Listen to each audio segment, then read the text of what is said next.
get somebody, yeah. Body all the time, never takes a break, he's always right. Working all day and every night. Money all the time, he never shifts at all, he stays the same. It'll never ever change. Money all the time, he's always on his throne, his way he rules.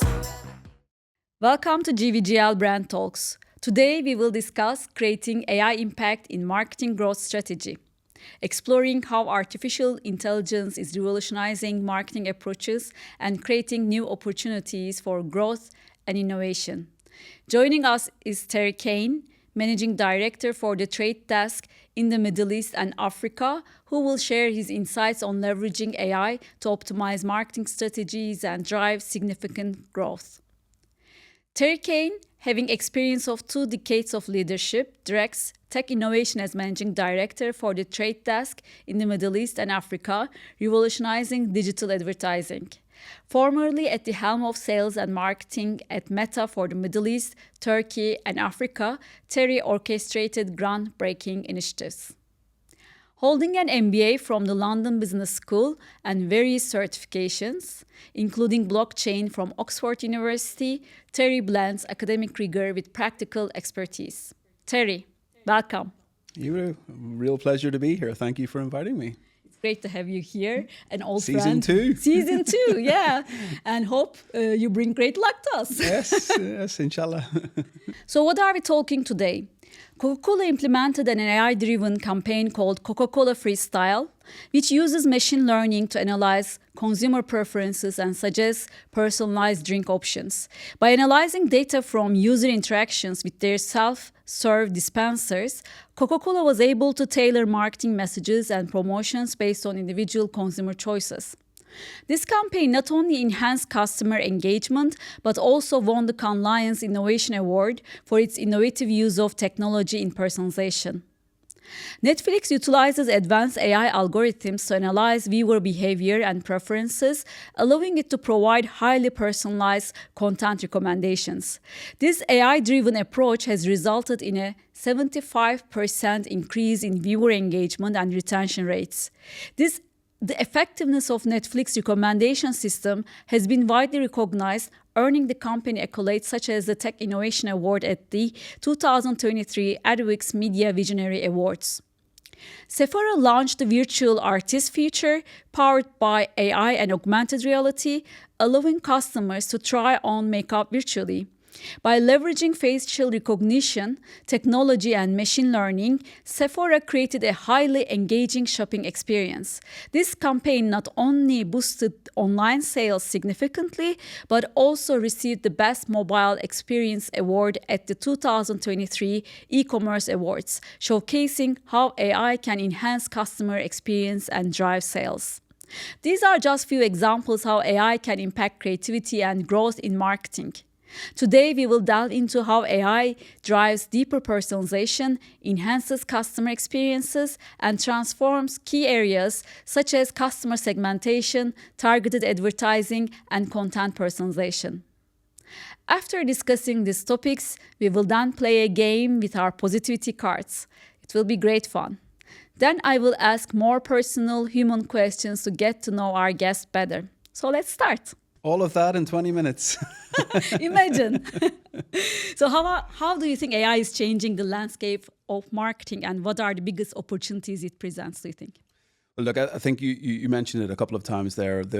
One of the key words that I think AI is really disrupting today and will disrupt even further into the future is around personalization. So when you think about that old adage of 50% of my marketing is wasted, I'm just not quite sure which 50%.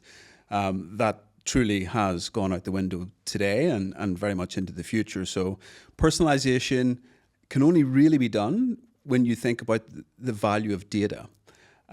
So every person in the world nowadays is consuming and sending data signals consistently, whether the device is on or off, whether they're watching or not watching, what they're doing on their devices, the various different devices that they have. So when you think about this volume of data, there's so many different signals that can provide marketers and strategists with key indicators around personalization. Now, I mean, just in the trade desk world alone, and we are, one of the largest independent demand-side platforms, ad tech. We have 1 trillion advertising opportunities every single day. That's millions That's every huge. single second. So there's absolutely no way any human can decipher what is good versus bad. So where AI really plays an important role, particularly in the back-end operations of big tech companies and marketing departments, is deciphering through that data in real time to make sure that Ebru gets the message that she wants to receive with the creative that she wants to receive, and at the time on the device that she wants to receive it. So the sort of blast and pray approach of marketing is, yesterday's news by far, and tomorrow's news is going to get even more exciting for marketers. Now, today, most of the front-end kind of large language model interfaces like ChatGPT and many others get most of the headlines. But what we're really excited about is the stuff that happens behind the scenes, the stuff that makes this super complex world of marketing, the various different channels, the different prices, the different timings, the different consumer data flows, etc.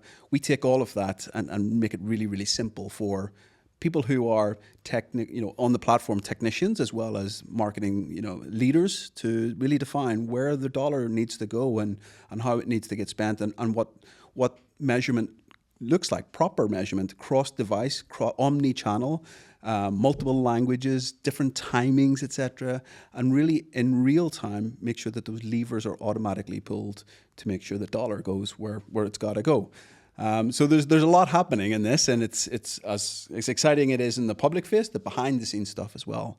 Can you imagine it's like 10 years ago where we are and where we are today? I mean, when, we often use the example of whenever the television first came out, and it's time for adoption, or the radio first came out, how many years it took to get mass adoption, and social media come out and it's mass adoption. Well, we just look at AI. I mean, 2 years ago, when you think about it in reality, there wasn't many people talking about, AI in its real day-to-day format. Now, chatbots and ChatGPT, and one example is overtaking in many ways search, because people don't need to search for an answer. They can ask to give preferences because you know me, you know my inputs. What is the best result for me? I mean, just my own personal example here. I went on holiday with a family to Spain during the summer there, and normally that involves hours of searching and hours of finding the right destination. And for this time, we were going to Barcelona, and half of my family is Colombian, half of them is Irish, and we were in Barcelona, and we were like, well, Barcelona is a great city, and I love it to bits, but it's not good for old age pensioners and young children. So into ChatGPT we went, and we said, look, here's the makeup of the family, here's the drive time, here's the time that we have, and here's when we've got to be on the flight back. Tell me where to go. It gave me 4 destinations. We ended up in a place called Pensacola, which I'd never, ever heard of, which was a 3-hour drive outside of Barcelona.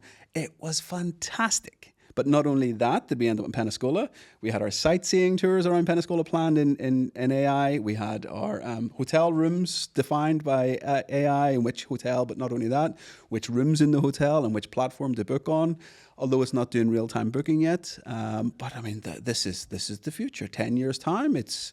we're only scraping the surface today. So, radio adoption, television adoption, social media, mobile adoption, social media adoption, AI adoption is even faster. Amazing. I mean, I heard various questions asked at ChatGPT. One of the funniest I heard lately, one of my friend, I was telling him, look, if you want to get a good answer, if you really would like to, best leverage the platform, ask smart questions. Yeah. Then it gives you good answers. Also, don't worry, I even ask after, having fights with my mom, I asked, what should I do? But I never thought, the AI would give the psychological therapy. But how good are some of the answers, And you're absolutely right. I mean, that's it's a case in point. Is what you put in is as good as you get out. And I think the input strategy, and particularly as a father of a 12-year-old who is using AI consistently in school, and I encourage her to use it in school, but is to be the curator of the question and then the curator of the answer. because both need curated on either side. You just can't put in and take out as accepted. Exactly. And there is still a lot of rubbish which comes out at the end. Of course. And I think at the beginning, when we first started using ChatGPT, some were skeptic, like, look, everyone is getting the same answer. Yeah. Of course, you need to tailor-made it. And now I think people are okay to use it, but I think the key right now is how to best customize it and make it sound like yourself. Okay, it gives you maybe 60-70% of your tone, but you need to change it to your tone. I have tried, because I'm from Belfast. I've gone in and I've said, write the response of this in the tone of an Ulster accent, and it comes out with all the normal kind of strange nuances of an Ulster accent in it, but personified. So there's a lot of work there to do yet. And it is fascinating. Lately, I tried the image version. So you can also type in ChatGPT to prompt an image. Yes. So that DALL-E, I think, collaboration. Yeah.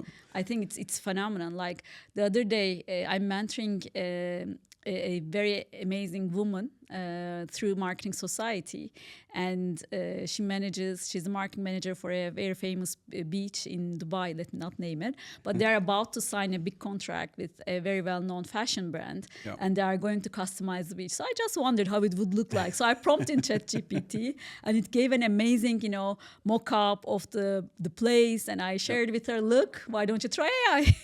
But this is I guess coming back to the business side of this is, what does this do disruption wise for the different roles that we currently have in marketing, and what more importantly, like the people that you're mentoring, what do they need to be doing today to prepare for their future in 10 years time? And whenever I speak to the mentees that I've got, or the people that in my team who are very much their future ahead of them, it's to be involved in this conversation today, and it's to understand how to be the curator of this, technology which dips into the world's knowledge in order to be at the forefront of this revolution which is happening. So, I guess from an ad tech media standpoint, I believe that today it still goes hand in hand. You still need the human in order to utilize the AI to have the proper best possible outcome. Will it replace us? I think that's the. I don't think it will be able to replace. I don't think it can do. I think Elon Musk once said, none of us will have jobs in the future, and we'll all be able to relax. I think humanity is a lot more eager and willing to push boundaries than that. Well, he also said some stuff about the advertising world. Then he came to Cannes Lions, Yes, and he bought Twitter. So for you, what are the key areas in marketing where AI can create the most impact for growth? Yeah, look, I mean, as a company, we've been using AI for several years. Not just using it in the sense of an algorithm, which is so-called AI, and we see a lot of that in the market today. Fake AI is effectively, true AI, drilling into large language models, drilling into data flows, and as I say, the trillions of ad calls that happen per second. For us as a tech company, and our prerogative and our focus is about making the best return on a dollar, it's got to be data. So it has to be, how do we utilize every one of those trillions of signals that we get to ensure that whenever you make a decision on where to put the dollar, and that's super important to every CMO, that you're going to get the best return for this. And how are you going to then measure that across devices and platforms? Unfortunately, the walled gardens, the various different companies which keep their data, they're going to face challenges when the rest of the ecosystem, the global open internet, gets smarter because of AI and because of programmatic buying like ourselves. The data that sits within their gardens, their walled gardens, is not acceptable. So marketers have to ask the questions, well, how am I going to measure outside of the walled garden, which is 70% of time spent in the internet versus the 30% of in this walled garden? And that's still a bridge which needs to be gap. Still a gap that needs to be bridged. And I think that's one's going to push the boundaries in the future. So that's still yet to come. Today, all about data. It's all about maximization of data. It's all about return on investment. The CEO and CFOs ultimately care about. CMO needs to be in that conversation as much now as it has ever been. There's definitely a conversation in the organizational structure. Actually, I'm doing a doctorate on this one right now. It's what is the future of the organizational structure with AI's impact in decision making, in analysis, in investments, in the future, etc. So the marketer plays a critical role in that. Absolutely. Can you share an example, a successful example of a marketing strategy where AI played a crucial role in driving growth? Do you know, there's several of, I mean, there's several today, and in the future it will be the norm where AI is driving growth. And it comes down to those individual little nuances. When Ebru is on her phone, when Ebru is sitting at home on Netflix, when Ebru is hard at work, there's different modes of Ebru that you want to be talked to with different messaging. So any of the companies that are understanding you as the individual and using an identity solution to, first of all, respect your privacy and your decision on what to do with your data, but also to enable companies to message you at the right points in that journey. Those are the ones that are making the biggest impact. So, for example, lots of retailers are doing this today because they're very much bottom of funnel sales data. Which can be tied immediately back to the individual, as well as airlines, as well as e-commerce companies. I mean, one that springs to mind that I've, personally, I'm from a tourism background, hospitality background, hospitality at heart. Marriott International, we work with Marriott directly to integrate AI into their, what's called the DCO, dynamic content. So they're able to throw out the right content like in milliseconds to the person, less than milliseconds to the person that wants to receive it. So you'll receive a different Marriott ad than I would. But ultimately it's run off the same campaign. And that's all utilizing the data, the trillions of data calls that are coming into the trade desk and being able to make sure that you're receiving and I'm receiving the right message, which is very different. Again, coming back to 50% of my marketing dollars wasted is no longer a reality. I think it is a super good example for customization. And one of the reasons maybe I still want to watch my YouTube ads is just to, see what's up there and what is customized for me. It's good to see that. And what AI can do in that front. Yeah, look, I mean, again, the personalization across the board, every platform is going to be expected to do this. And not just online. I mean, when we think about this, how much time do we live in Dubai? How much time do we spend on Sheikh Zayed Road or in X Road? The content that's sitting on the billboards on the side, some of that, as you'll see today, is digital, and some of that is old-fashioned traditional. Now, with the digital stuff, because of the capabilities technology-wise now, we're able to collect the lat long from devices that are at that moment in time, going past that billboard. And then you can retarget Ebru with that information. And obviously it's completely opaque and the information is protected. But you're able to then utilize that information throughout that journey. Whereas with the walled gardens, unfortunately, you can't do that. So the YouTubes of the world keep their own data. No one else can access it to help you with that journey. Amazing.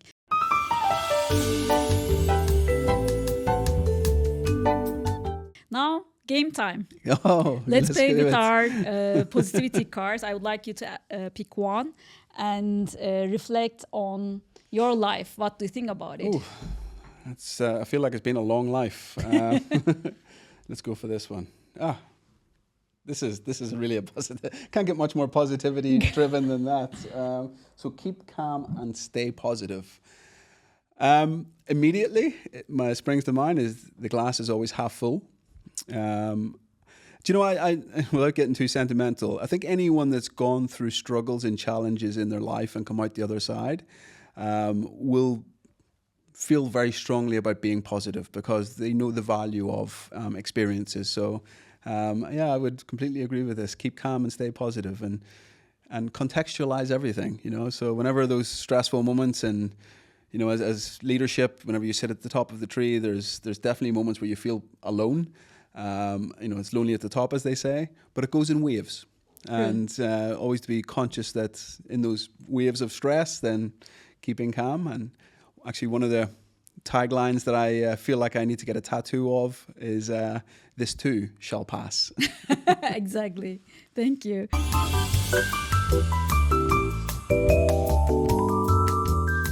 Let's go to the human side questions now. Okay. If you were a brand, which brand would you be and why? As a tech geek, I want to say something technical, but the true me and the inside of me, I would have to say it'd have to be an outdoor brand. I love, adventure. I love trekking, hiking, swimming, and mountain biking, and Ironman, etc. So I would have to say it'd be a brand, an outdoors brand, one that I wear and I feel proud of is probably the likes of Patagonia, or Salomon. I put these brands on and I feel like, I'm one of the adventure guys. Even if I'm 45 now, I'm still feel like a teenager wearing the brands, you know. Anya said the same thing, by the way. Oh, really? Our close brand. If you were going to create a new brand, what product would that be and what would be your brand promise? You know, I had a startup before, and that startup I still think has some value in it. But holistically, if I was to create a brand, the brand promise would be about simplicity. It has to be about functionality and simplicity and adding a value to everybody, which is time. And time is the most precious of all commodities. You can't bring it back. You got to maximize everything in front of you. So I think something around saving time. The brand that I created previously was a brand called Pronto. It was all about a trip, and we could make it happen like pronto. And you would basically, this was 15 years ago, go on to messaging and have real-time conversations with AI 15 years ago. And then eventually a travel agent, we would connect with real-time travel agents where you put in your trip, as complex as it might be, and we would immediately get you 3 prices and 3 responses from anywhere in the world on that trip. So that was the idea. What happened there? Well, it was a lot of money invested, a lot of time invested. I lost it all, but what an experience, you know. The best experience, I think, in hindsight, that I had in terms of learnings, being ahead of the market, not listening to where the market was going at the time it was going there. I think being technically more advanced than our technical capabilities and setup, and engineering support was possibly able to deliver. Knowing when to knock something on the head was also right. But the biggest challenge of that was creating a marketplace. It's the fundamental startup challenge. You know, you've got buyers and sellers. You got to get one on board first for the other one to be interested. So how do you move that? And in fairness, I never really cracked that one. But I'm sure there are great lessons that you are right now leveraging today. Some of the best. You know, I go to all the, I've been privileged enough to go to some phenomenal schools for education, and this was one of those educations which cost me a hell of a lot of money, and I got a hell of a lot more out of it. Yeah. Amazing. And the last question: define me your type of good vibes and your definition of good life. As cliched as it might sound, I'm a beach guy, so I like to be, close to water, close to the ocean. Some of the best times that I've ever had has been living really, really cheaply. Indonesia, for example, in my younger days, I lived in Indonesia and surfed all around the Indonesian islands, but living on in losmans, as they call it, which are little B&Bs, or living on the beach with no cares in the world other than the surf for that day. I think that's kind of the dream scenario, but in reality now, as a father and as a young family, the dream turns to, well, how do I get these 2 bright-eyed, bushy-tailed kids into university and then out of university so I can go and chase that Indonesia dream once again? Go back to that. Well, thank you for being here. As we conclude today's insightful episode on creating AI impact in marketing growth strategy, we've explored how artificial intelligence is reshaping marketing through deeper personalization and data-driven decision-making, driving significant growth. Terry Kane shared valuable insights from his extensive experience, illustrating how AI can transform key areas like customer segmentation and targeted advertising. His success stories highlighted that companies leveraging AI not only enhance customer experiences, but also achieve greater efficiency and growth. Thank you for joining us as GVGL Global Marketing Management. We look forward to empowering your brand journey as part of your go-to-market strategy. Stay tuned for more insights and inspiration. Thank you, Podster, for powering today's podcast show.